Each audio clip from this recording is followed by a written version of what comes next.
Yo everyone, what is going on? So today I'm going to be exploring some of the most common gym myths that have developed down the years and basically explaining if there's any truth behind them or not. And if people are interested, I would actually love to make this into a mini series where I explore even more gym myths and delve into some nutritional myths as well. So if that is something that you'd be interested in, make sure you drop this video a big thumbs up and comment below as well. But without further ado, let's get this video started. Alright, so the first myth that I want to bust is that you need to do a certain exercise to grow muscle in a certain area. But that is just not true, because if your main goal is to grow muscle, then there are plenty of exercises that work the same muscle groups and you are not compelled to do any one of them. So for example, the squat is a great exercise, but you do not need to squat to grow muscle because there are plenty of other exercises that work the glutes and the quads as well. So the leg press works the glutes and the quads, the lunge works the glutes and the quads, the hip thrust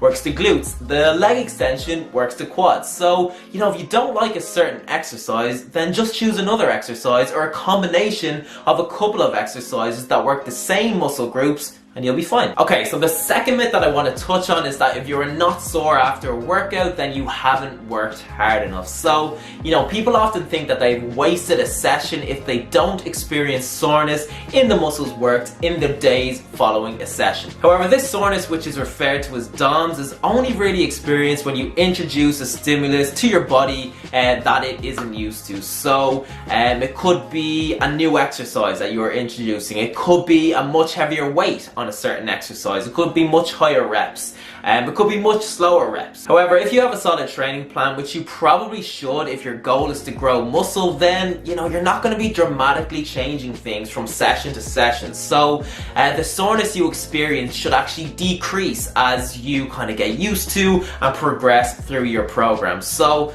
if your goal is to grow muscle, then I would focus a lot less on the soreness you are experiencing and just focus on making progress on all of the lifts in your current workout routine. Okay, so the third myth that I want to touch on is that you can change the shape of your abs. And growing up, I actually believed that this was true, and my goal was to develop an 8-pack. However, the shape of your abs and the number of ab blocks you have is actually predetermined by your genetics. So for example, some people are born with abs that are extremely symmetrical from side to side, and other people are born with abs that look a bit crooked or a little bit squiggly in appearance. Some people are born with abs that are all the same width, and other people are born with abs that are a different width. So for example, the top two might be a little bit thinner than the next two. Some people are born with 8 ab blocks, so they could have an 8-pack.